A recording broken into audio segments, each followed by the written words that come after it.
OpenAI released 3 new amazing upgrades to their image generating platform DALL-E 3. Let's check it out. So I'm on my GPT store. So I'm going to scroll down, click on DALL-E by ChatGPT. Click on Start Chat. So right away you can see the changes here.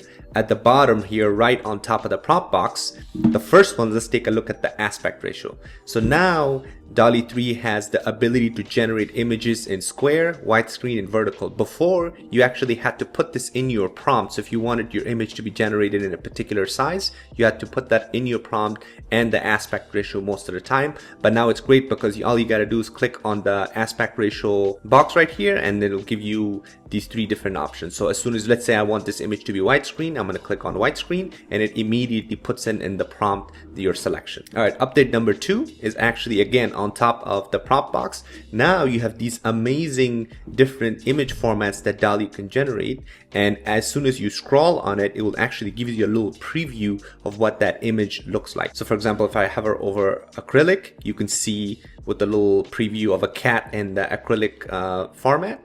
Same thing with line art, low angle, and they have a ton of different options here. So you can click on this little shuffle box and you can keep going, right? They have all sorts of different really cool options that you can explore. So now you don't have to guess what type of image you want DALL-E to generate. You can just basically see the little preview and then click on that selection. They have some amazing options, to be honest. Things like 3D wireframe, neon lights, Korean cave art. Honestly, I'm very impressed. Feel free to check that out. But let's say I'm going to select the 35mm film. So now when you click on that, it automatically again adds that to your prompt box, and it separates it with a comma from the aspect ratio as well. So now I'm going to go ahead and type my prompt. I'm going to say a dog at the beach chasing a ball, for example. All right, there you go. Now it generated 2 images. So I'm gonna click on the image now. Let's see. Oh, there you go. I like this one a lot better.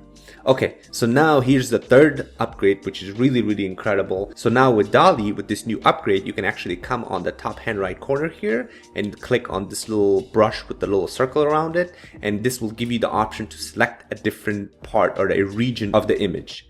So now, as you can see, this little white circle here. So depending what area of the image I want to select, I can actually increase or decrease the size of this little selector thing. And if you go on the top left hand corner here, you can see that you can actually reduce or increase the size of your little selector. So let's say I want to increase the size of it. Let's say I want to change the ball. I don't like the ball. So what I'm going to do is just click on the ball, and as you can see, that area is being selected now. And then on the right hand side, it says edit selection. So now you can actually edit this particular area of the image that you selected, and DALL-E is going to actually make those changes to that particular area instead of generating a whole new image. So let's say I want to change the color of the ball into pink and green.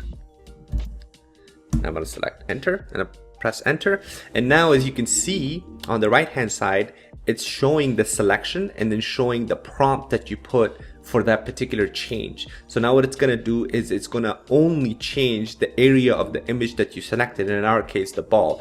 Before, if you wanted to make a change to an image, DALL-E would have to create an entire new image, and a lot of times, to be honest, it wasn't really helpful, because if you liked the original image and it would recreate the image, a lot of times it would lose the initial aspects or the initial details of the first image it generated that you really like. So now with this upgrade, the great thing is you can actually add changes to different areas of the image without DALL-E changing the entire image. And there you go. Wow, that's actually pretty good. So it generated a ball with the colors that we said, pink and green. So as you can see, it's become really powerful as far as what you can do with this image. And another thing, let's say we want to add some buildings here on the right hand side, or if we want to remove something, same thing. We're going to click on this little selector thing, select the region, and I'm going to select, whoops. So let's say I want, and again, if you want to undo the selection, all you got to do is press escape. So I'm going to do it again, select this entire region. All right, so now it has selected an entire region, and I'm going to say add. So I said add high-rise buildings with people walking around in this region that I selected, and I'm going to press enter. So again, same thing. Now it's going to add those additional changes to the particular area of the image that I selected.